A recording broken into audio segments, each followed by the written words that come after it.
ನಾವು ಹಂಗೆ ಕೇಳ್ಕೋದಿಲ್ಲ.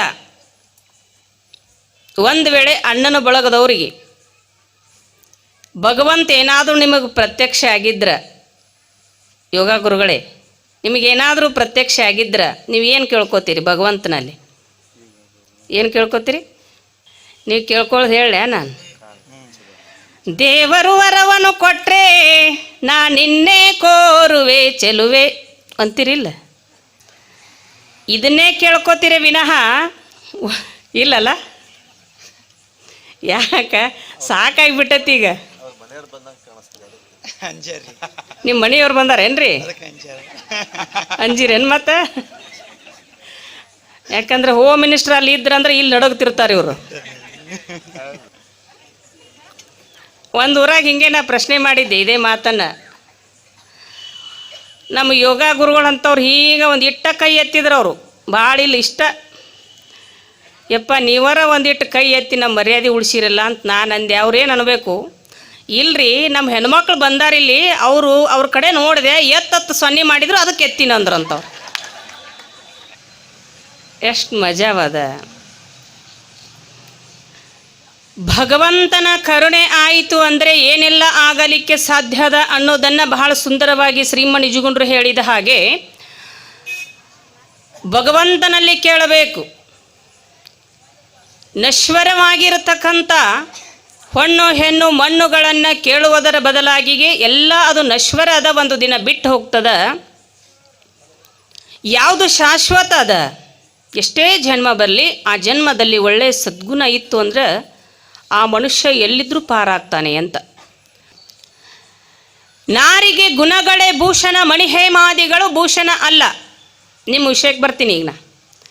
ಹೆಣ್ಣು ಮಕ್ಕಳಿಗೆ ಗುಣಗಳೇ ಭೂಷಣ, ಮಣಿಹೇಮಾದಿಗಳು ಭೂಷಣ ಅಲ್ಲ.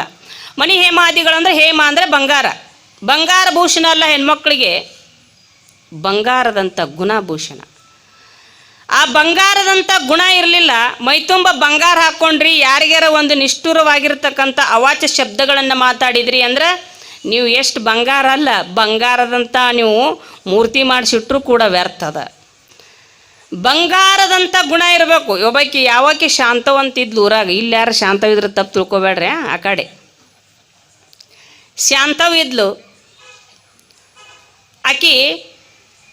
ದಿನನಿತ್ಯ ಮಧ್ಯಮ ವರ್ಗದ ಜೀವನ ನಡೆಸ್ತಿದ್ರು. ಇನ್ನೊಬ್ಬಾಕಿ ಅದೇ ಮಗ್ಲ ಮನೆ ಮಲ್ಲ ಒಬ್ಬಾಕಿ ಜೀವನ ಮಾಡ್ತಿದ್ಲು. ಆಕಿ ಗಂಡ 2 ಬಂಗಾರದ ಬಳೆ ಮಾಡಿಸ್ಕೊಂಡು ಬಂದ. ಬಂಗಾರದ ಬಳೆ ಮಾಡಿಸ್ಕೊಂಡು ಬಂದಾಗ ಹೆಣ್ಮಕ್ಳದೊಂದು ಹವ್ಯಾಸ ರೀ ಯೋಗ ಗುರುಗಳೇ. ಇವ್ರದ್ದು ಏನು ಹವ್ಯಾಸ ನಿಮ್ಮದಿಲ್ಲ, ಇವ್ರದ್ದು ಇರ್ತದೆ. ಒಂದು ಗುಂಜಿ ಬಂಗಾರ ತಂದ್ರೆ 4 ಮನೆ ಅಡ್ಡಾಡಿ ತೋರಿಸ್ಲಿಕ್ಕೆ ಇವ್ರಿಗೆ ನಿದ್ದೆ ಹತ್ತಂಗಿಲ್ಲ. ಒಂದು ಸೀರೆ ತಂದ್ರೆ 4 ಮಂದಿ ನೋಡಲಿಲ್ಲ ಅಂದ್ರೆ ನಿದ್ದೆ ಹತ್ತಂಗಿಲ್ಲ. ಒಂದು ಏನಾರ ಮನೆ ಒಳಗೆ ಪಾತ್ರೆ ತಂದ್ರೆ 4 ಮನೆಗೆ ತೋರಿಸ್ಲಿಕ್ಕೆ ನಿದ್ದೆ ಹತ್ತಂಗಿಲ್ಲ. ಅವರು ಭಾಳ ಬೆರಕಿರ್ತಾರೆ ನೋಡೋರು. ಇವ ಭಾಳ ಚಂದದ ಅಂತಾರೆ. ಎಷ್ಟು ಕೊಟ್ಟಿಯವ ಇದಕ್ಕೆ ಅಂತಾರೆ. 500 ರೂಪಾಯಿ ಅಂದ್ರೆ ನೀ 500 ಕೊಟ್ಟು ನಾನು ನಾಳೆಗೆ 1000 ಕೊಡ್ತಿರ್ತಾನೆ, ನಿನಕ್ಕಿಂತ ನಾನೇನು ಕಮ್ಮಿ ಹೇಳತ್ ಮನಸ್ನ್ಯಾಗ ಅಂತಾರೆ. ಒಳಗನಂಗಿಲ್ಲ ಒಡದ ಹಿಂಗಿರ್ತಾರಲ್ಲ. ಆ ಹೆಣ್ಮಗಳು ಬಂಗಾರ ಬಳಿ ತೊಗೊಂಡು ಬಂದಿದ್ಲು. ಈ ಶಾಂತವ್ಗೆ ತೋರಿಸಿಬಿಟ್ಲು. ಶಾಂತವತ್ತು ಹೆಸರು ಇರ್ತದೆ, ಶಾಂತ ಗುಣ ಒಟ್ಟೆ ಇರಂಗಿಲ್ಲ, ಊರು ತುಂಬ ಜಗಳನ ಹಸ್ತಿರ್ತದೆ. ಏನು ಮಾಡೋದು? ಆ ಶಾಂತವ್ಗೆ ತೋರಿಸಿದಾಗ ಅವ್ರದ್ದು ಮಧ್ಯಮ ವರ್ಗದ ಜೀವನ ಅಷ್ಟೇ ತರಬೇಕು, ಅಷ್ಟೇ ತಿರಬೇಕು, ಹಾಸಿಗಿದ್ದಷ್ಟೇ ಕಾಲು ಚಾಚಬೇಕು, ಜೀವನ ಮಾಡಬೇಕು. ಹಿಂಗಿರುವಾಗ ಬಂಗಾರದಂಥ ಬಳಿ ನೋಡಿಕೀಗ ಆಸೆ ಆಗಿಬಿಡ್ತು ಶಾಂತವ್ಗೆ. ನನಗೆ ಬಂಗಾರ ಬಳಿ ಬೇಕಂದ್ಲು ಗಂಡಗೆ. ನಾ ಎಲ್ಲಿ ತರಲಿ ಅಂದವ ಪಾಪ. ನೋಡ್ರಿ, ಇವ್ರನ್ನ ಲಂಚ ತಗೊಳಕ್ಕೆ ಹಚ್ಚೋರು ನೀವ, ಇವ್ರನ್ನ ಸರಿದಾರಿಗೆ ನಡೆಸೋರು ನೀವ ಏನ್ರಿ? ಇದ್ದುದರಲ್ಲಿ ಸಂತೃಪ್ತಿ ಜೀವನವನ್ನು ನಡೆಸೋಣ ಅಂತ ತಿಳ್ಕೊಂಡು ಹೇಳೋರು ನೀವ. ನಿಮ್ಮ ಕೈ ಒಳಗದ ಎಲ್ಲ. ಆ ಹೆಣ್ಮಕ್ಳಿಗೆ ಹಂಗಂದು ಕೂಡಲೇ ಶಾಂತವಂದ್ಲು, ನಾನು ಮಧ್ಯಮ ವರ್ಗದ ಜೀವನ ನೋಡೋನು, ಮತ್ತೆ ಸಮಯ ಸಿಕ್ಕಾಗ ಮಾಡಿಸ್ಕೊಡ್ತೀನಿ ಬಿಡು ಅಂದ. ಹೆಣ್ಮಕ್ಳಿಗೆ ಹಠ ಬತ್ತಂದ್ರೆ ಭಾಳ ಕೆಟ್ಟ್ರಿ. ಇವ್ರು ಎಲ್ಲದಕ್ಕೂ ಸಿದ್ಧಿರ್ತಾರೆ. ಆಕೆಂದ್ಲು, ನೀ ಬಂಗಾರ ಬಳಿ ತರು ತನಕನೂ ಕೂಡ ನಾ ಮಲ್ಕೊಂಡಾಕಿ ಹೇಳಂಗಿಲ್ಲ ಅಂತ ಒಂದು 2 ಕೌದಿ ಹಾಸಿದ್ಲು. 2 ಕೌದಿ ಹೊತ್ಲಕ್ಕೆ ಮಕ್ಕೊಂಡ ಬಿಟ್ಲು. 3 ದಿನ ಮಲಗಿದ್ಲು. ಯಾವಾಗ 3 ದಿನ ಮಲಗಿದ್ಲು ಪಾಪ ಗಂಡಗೆ ಚಿಂತಿ, ಇದಕ್ಕೊಂದು ಚಾ ಸಹಿತ ಮಾಡ್ಕೊಳಕ್ಕೆ ಬರ್ತಿದ್ದಿಲ್ಲ ಏನ್ರಿ. ಚಾನು ಮಾಡ್ಕೊಳಕ್ಕೆ ಬರ್ತಿದ್ದಿಲ್ಲ. ಹೊರಗೆ ಬರ್ತಿತ್ತು, ಒಳಗೆ ಹೊಕ್ಕಿತ್ತು, ಹೊರಗೆ ಬರ್ತಿತ್ತು, ಹೊಕ್ಕಿತ್ತು, ನೋಡ್ತಿತ್ತು. ಹೇಳ ಶಾಂತಿ ಅಂತಿದ್ದ. ಈಕೇನು ಹುಯಿ ಇಲ್ಲ ಹಾಯಿ ಇಲ್ಲ. 3 ದಿನನೇ ಹಿಂಗೆ ಕಳೆದ್ರು. ಇದು ಹಿಂಗಾದ್ರೆ ಕೆಲಸ ಆಗೋದಿಲ್ಲ ಅಂತ ತಿಳ್ಕೊಂಡು, ಈಕೆ ಹಠವಾದಿ ಇದ್ದಾಳ ಅಂತ ತಿಳ್ಕೊಂಡು ಸ್ವಲ್ಪ ತಮ್ಮ ಫ್ರೆಂಡ್ಸ್ ಕಡೆ ಸಾಲ ಸೂಲ ಮಾಡಿ 1-2 ಬಂಗಾರದ ಬಳೆಯನ್ನು ಮಾಡಿಸ್ಕೊಂಡು ಬಂದ. ರಾತ್ರಿ 10 ಗಂಟೆ ಆಗಿತ್ತು. ತಗೊಂಡು ಬಂದ.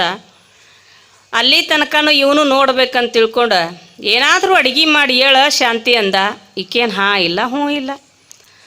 2ನೇ ಸಲ ಹೇಳ್ದ, ಬಂಗಾರದ ಬಳೆ ಮಾಡಿಸ್ಕೊಂಡು ತಂದೀನಿ ಹೇಳು ಅಂದಾಗ ಕೌದಿ ಸಮೇತ ಎದ್ದು ಬಿಟ್ಲಂತಾಕೆ. ಎದ್ಲು ಬಂಗಾರ ಬಳಿ ನೋಡಿದ್ಲು. 3 ದಿನ ಉಪವಾಸ ಮಕ್ಕೊಂಡ್ರೈತ್ರಿ ಆ ಸಮಯದು. ಇವ್ರು ಉಪವಾಸ ಇರಾಕು ಗಟ್ಟೆ.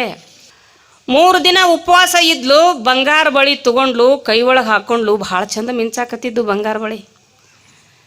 ನೋಡ್ರಿ, ಗಂಡಗೆ 3 ದಿನ ಉಪವಾಸ, ತಿಂದಿ ಇಲ್ಲೋ ಬದುಕಿ ಇಲ್ಲೋ ಸತ್ತಿ ಇಲ್ಲೋ ಕೇಳ್ದಾಕಿ ಆಕೆ ಓಡಾಡಿ ಅವತ್ತು ಚಪಾತಿ ಮಾಡಿದ್ಲು, 2 ಥರ ಪಲ್ಯ ಮಾಡಿದ್ಲು, ಪಾಯಸ ಮಾಡಿದ್ಲು, ಶಾಂಡ್ಗಿ ಕರೆದ್ಲು, ಉಪ್ಪಿನಕಾಯಿ ಇಟ್ಲು. ನಿಮ್ಮ ಬಾಯಾಗ ನೀರು ಬಂದೋನ ಎಲ್ಲ ಇಟ್ಲು. ಆಕೆ ಊಟ ಮಾಡಿಸಿದ್ರು. ಗಂಡಗೆ ತಂದು ಹಾಕು ಚಿಂತಿ, ಸಾಲ ತೀರಿಸುವಂಥ ಚಿಂತಿ. ಅಂಥ ಚಿಂತೆ ಒಳಗೆ ಅದು ಯಥಾ ಪ್ರಕಾರ ಊಟ ಮಾಡಿ ತನ್ನ ಪಾಡಿಗೆ ತಾ ಮಲ್ಕೊಂಡ. ಈಕೆ ಊಟ ಮಾಡಿದ್ಲು, ನಿದ್ದೆ ಹತ್ತಲಿಲ್ಲ. ಯಾಕೆ? ಬಂಗಾರ ಬಳಿ ನಾನು 4 ಮಂದಿಗೆ ತೋರಿಸ್ಬೇಕು.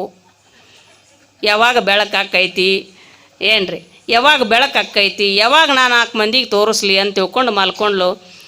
ಅದು ಮತ್ತು ಬೆಳಕು ಆಗೋ ಟೈಮ್ಗೆ ಆಗಬೇಕಲ್ಲ. ನೀ ಹೋಗಂದ್ರೂ ಸಮಯ ಹೋಗಂಗಿಲ್ಲ, ನಿಂದ್ರಂದ್ರೂ ನಿಂದ್ರಂಗಿಲ್ಲ ಅದು. ಹಂಗೆ ಆಕೆ ಮಲ್ಕೊಂಡ್ಲು. ನಿದ್ದೇನು ಹತ್ತಲಿಲ್ಲ ತಾಯಿಗೆ. ಶಾಂತವ್ಗ ಮಧ್ಯರಾತ್ರಿ 3 ಗಂಟೆಗೆ ಎದ್ಲು. ಎದ್ದು ಕೂಡಲೇ ಬಾರ್ಗಿ ಹಿಡಿದ್ಲ ಆ ತಾಯಿ. ಶಾಂತವ್ ಕಸ ಹೊಡ್ಯಾಕತ್ಲು. ಎಷ್ಟು ಚಂದ ಹೊಡೆದಿದ್ಲು ಕಸ ಗೊತ್ತಾ? ಬಾರ್ಗಿ ಹಿಡ್ದಿದ್ಲು ಕೈಯಾಗ. ಬಂಗಾರ ಬಳಿ ಎಷ್ಟು ಚಂದ ತಾನ ಅಲ್ಯಾರು ಕೇಳ್ಬೇಕು ಆಕಿನ. ಎಷ್ಟು ಚಂದ ಅದಾವಂತಿದ್ಲು. ಬಂಗಾರ ಬಳಿ ಕಸ ಹೊಡಿತಿದ್ಲು. ಎಷ್ಟು ಚಂದ ಐತೆ ಅಂತಿದ್ಲು, ಕಸ ಹೊಡಿತಿದ್ಲು. ಹಿಂಗೆ ಅಡಿಗೆ ಮನೆ ಹೊಡೆದ್ಲು, ಪಡ್ಸಲಿ ಹೊಡೆದ್ಲು. ಅವಾಗೆಲ್ಲ ಹಳ್ಳಿ ವಾತಾವರಣದ ಹೇಳತ್ತೀನಿ ನಿಮಗೀಗ. ಎಲ್ಲ ಗಾದ್ಲಿ ಹೊಡೆದ್ಲು, ಅಂಗಳ ಹೊಡೆದ್ಲು. ಬೆಳಗಿನ ಜಾವ 6 ಗಂಟೆ ತನ ಶಾಪುರ್ ಅಗಶಿ ಬಾಗಿಲಿಗೆ ಬಂದಿದ್ಲಂತ ಕಸ ಹೊಡ್ಕೊಂತ. ಬಂಗಾರ ಬಳಿ ಎಷ್ಟು ಚಂದ ಐತೆ ಅಂತಿದ್ಲು, ಕಸ ಹೊಡಿತಿದ್ಲು. ಅವಾಗ ಇನ್ನೊಬ್ಬಕ್ಕೆ ನಿಂಗವನಕ್ಕೆ ಬಯಲು ಪ್ರದೇಶಕ್ಕೆ ಹೊಂಟಿದ್ಲು. ಸೂಕ್ಷ್ಮ ಗೊತ್ತಾಕೈತಲ್ಲ. ಬಯಲು ಪ್ರದೇಶಕ್ಕೆ ಹೋಗುವ ಯಾಕೆ ಶಾಂತಿ ಇಲ್ಲಿ ಯಾಕೆ ಬಂದು ಅಗಶಿಗೆ ಬಾಗಿಲಿಗೆ ಅಂದಾಗ ಮೈ ಮೇಲೆ ಎಚ್ಚರ ಆಗೈತಕ್ಕೀಗ. ಅಲ್ಲಿ ತನ ಎಚ್ಚರ ಇಲ್ಲ. ಅಯ್ಯ ಇಲ್ಲಿ ಬಂದು ನೆನ್ನ ಅಂದ್ಲಂತ. ಏನೇನು ತೆಲಿಗಿಲಿ ಸುದ್ದ ಐತಿ ಇಲ್ಲಿ ನಿನಗ ಅಂದ್ಲಂತ.